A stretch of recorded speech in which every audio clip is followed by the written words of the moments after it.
Assalamualaikum warahmatullahi wabarakatuh. Nah, ibu-ibu, bunda-bunda semua, setelah kemarin saya bikin video yang part 1 dan ini akan bikin video yang part 2, dikarenakan saya kan kemarin upload video di TikTok nih. Terus FYP, terus pada nanya, "Ayo dong Bun, ceritain kronologisnya dari awal." Nah, terus aku ceritain nih dari dari awal, cuman ada di videoku yang part 1.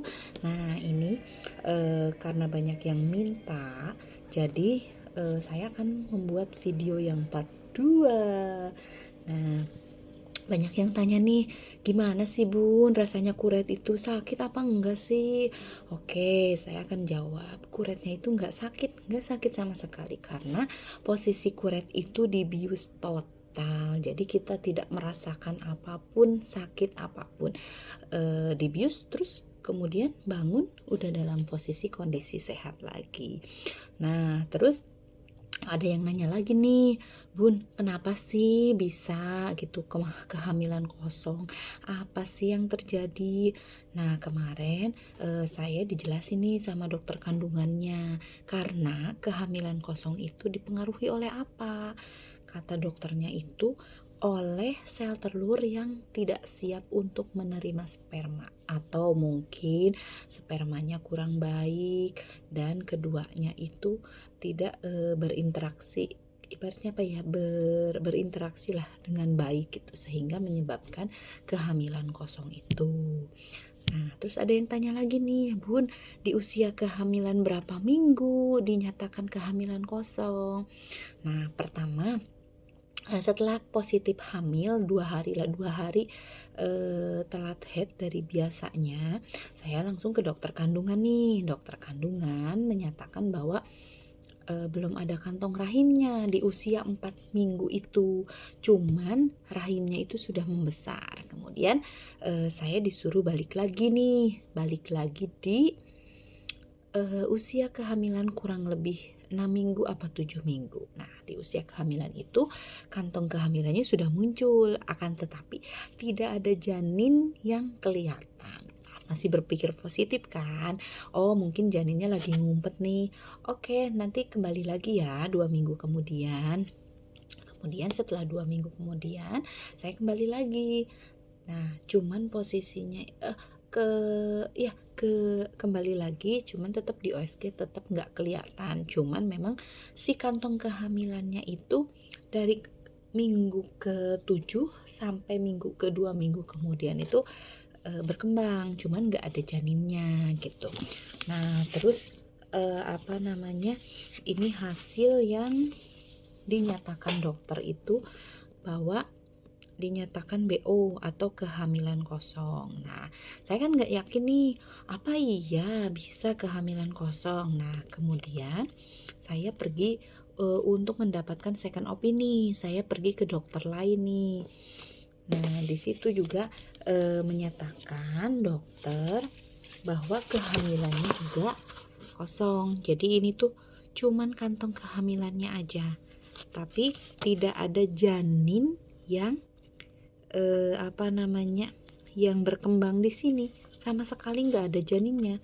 Ini cuman kantongnya aja. Jadi si kantongnya itu tidak disertai dengan janin gitu. Nah, ini pengalaman keempat kehamilan. Kalau dulu pernah kehamilan saya pertama setelah menikah itu, saya juga dinyatakan BO. Cuman BO-nya di situ dinyatakan BO juga. Nggak kelihatan ya? Nggak kelihatan untuk dokter yang sama, dokter ini juga. Tapi pas itu dinyatakan BO, cuman dokter ngomongnya ini ada janinnya, cuman si janinnya itu tuh nggak berkembang. Ada janinnya pas kehamilan pertama itu, cuman untuk kehamilan keempat ini posisinya itu cuman kantungnya doang, nggak ada janinnya. Nah, lanjut, saya akan menceritakan kehamilan yang keempat ini aja ya, yang nggak ada janinnya itu. Nah, kemudian untuk second opininya dokter yang kedua ini menyatakan, setelah menyatakan bahwa kehamilan saya kosong, itu tuh besoknya posisi itu juga harus dikiret, akan ditindak terus gitu. Nanti akan dikasih obat untuk peluntur supaya jaringannya itu keluar gitu. Nah, tapi saya pikir nih, kata suami, ya udah nggak apa-apa, daripada kamu nunggu 2 minggu yang dokter pertama katakan, mending kamu sekarang dikuretnya sekarang aja, karena takut ada apa-apa di rahimnya gitu. Nah, kemudian saya tanya, ternyata biaya kuretasenya itu tuh sama kayak lahiran gitu. Terus juga nggak bisa pakai BPJS dan nggak bisa pakai asuransi yang saya pakai gitu. Nah, terus akhirnya saya kembali lagi nih ke dokter yang pertama, ke dokter ini yang bisa pakai asuransi. Terus kemudian prosesnya itu saya harus masuk ke UGD dulu, karena polinya itu posisinya itu saya kira kan udah tutup nih. Terus saya ke UGD, cuman pas ke UGD itu karena posisi UGD-nya penuh, jadi karena saya bukan pasien gawat darurat, kemudian saya dialihkan lagi nih ke poli. Posisi itu waktunya itu saya setelah maghrib pulang kerja lah. Saya pulang kerja, suami langsung ngajak saya ke UGD rumah sakit ini. Kemudian saya disuruh ke poli nih. Nah, dari poli kita di USG lagi, terus dokter menyatakan bahwa sama nih satu klinik, cuman dokternya berbeda gitu. Nah, si dokter itu mengatakan bahwa posisinya di rahim ibu ini jadi BO, tapi darahnya udah ngalir gitu. Terus saya kan tetap berpegang teguh ya, apa gini aja dok, bisa ada solusinya nggak, diselamatkan, apa mungkin dengan dikasih penguat kandungan gitu. Nah, cuman si dokternya itu ngomong, ini tuh udah bisa diapa-apain karena si darahnya udah ngalir, ini harus segera diproses dan segera ditindak untuk kiret gitu atau kuretase gitu. Nah, kemudian setelah itu saya dimasukin ke ruang inap nih untuk istirahat dan dikasih obatnya itu yang dimasukkan ke yang diminum, terus diinfus, terus juga dimasukkan punten ke lubang anus.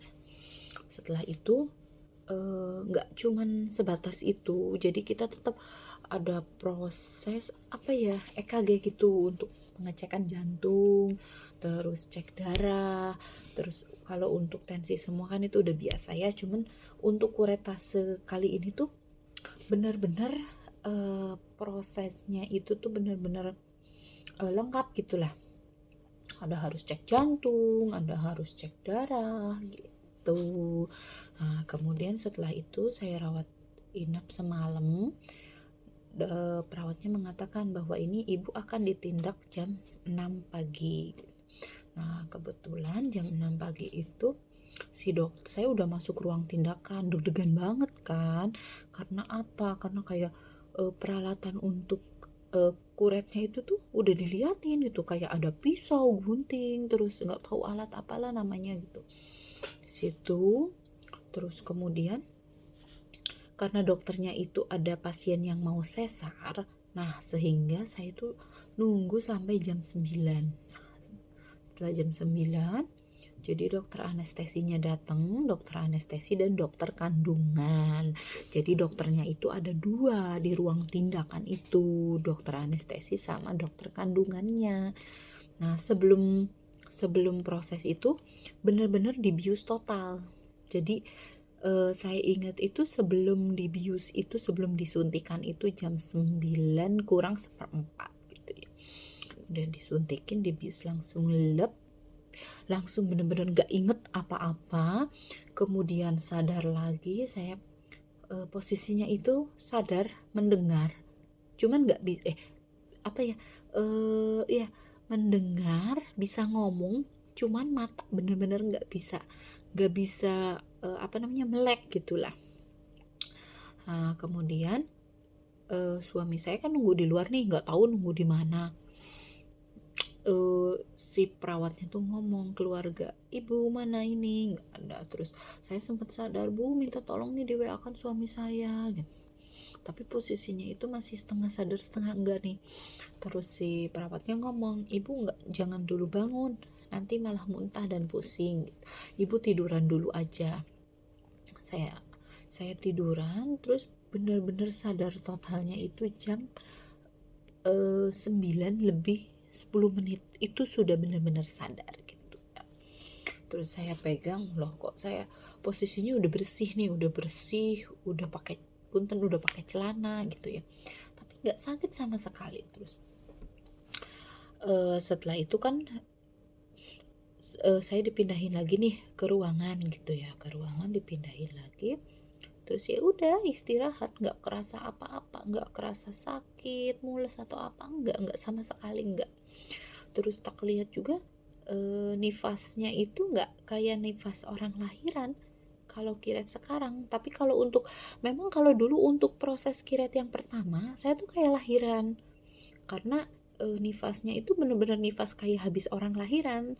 Tapi untuk yang kemarin ini saya juga nggak tahu ya, jadi prosesnya mungkin lebih bersih gitu loh, sehingga apa namanya, si darahnya itu ya kayak darah mens gitu, kayak darah mens. Kalau udah beberapa hari gitu langsung nggak ada, langsung bener-bener bersih gitu. Jadi banyak yang nanya nih, baru 2 hari 3 hari kirim, tapi kok jalannya udah biasa gitu, terus juga apa nggak sakit? Terus saya jawab, nggak sakit sama sekali, nggak. Jadi jangan takut, mungkin ini belum rezekinya, mudah-mudahan kedepannya dikasih rezeki lagi gitu. Nah, video ini bermaksud untuk menyemangati ibu-ibu di luaran sana. Jadi jangan pernah takut, karena setelah kuret itu nggak semuanya akan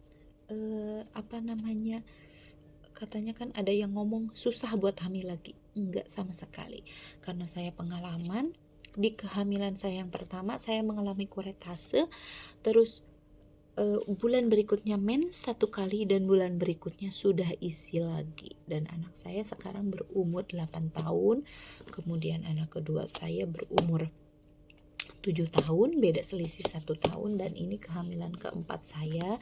Cuman Allah belum menghendaki. Insya Allah untuk kedepannya mudah-mudahan dikasih rezeki yang lebih baik lagi. Oke, semangat ibu-ibu di luaran sana, jangan pernah mengeluh, tetap semangat.